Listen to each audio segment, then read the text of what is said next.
Sir, మా అనుమానం కాదు సార్. ఆయన భార్య మాట్లాడుతూ ఉన్నటువంటి పరిస్థితి, ఆమె వాస్తవాలన్నీ ఆమెకు తెలుసు కాబట్టి 50 మంది లోకేష్ మనుషులు వచ్చి ఆమెని మాట్లాడి ఈ రకంగా చెప్పమని చెప్పేసి పేపర్లు ఇచ్చి సంతకాలు పెట్టమంటే, ఇది నేను అలా చెయ్యను అని చెప్పేసి ఆమె చెప్పి పంపించినటువంటి పరిస్థితి. వాళ్ళ ఇంటి దగ్గర జరిగింది ఇదంతా కూడా. మా నాయకులంతా కూడా ఆ ఊరికి సంబంధించినటువంటి, గ్రామానికి సంబంధించినటువంటి నాయకులంతా కూడా ఉన్నారు కదా అక్కడ.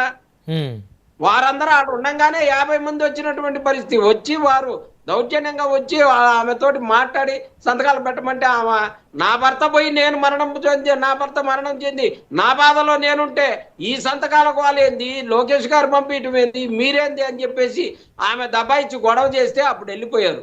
ఇది వాస్తవం. కావాలంటే ఆ ఊర్లో ఎవరిని అడిగినా చెప్తారు. వెంగళాయపాలెం అనే ఊర్లో ఎవరిని అడిగినా చెప్తారు. మీకు కావాలంటే 4 ఫోన్ నెంబర్లు ఇస్తా, ఇప్పుడు లైవ్ కాల్ తీసుకొని మనం మాట్లాడుతూ ఉన్నాం కదా, జరిగిన సందర్భం ఏదైనా కావాలంటే నెంబర్ ఇస్తా, మాట్లాడండి.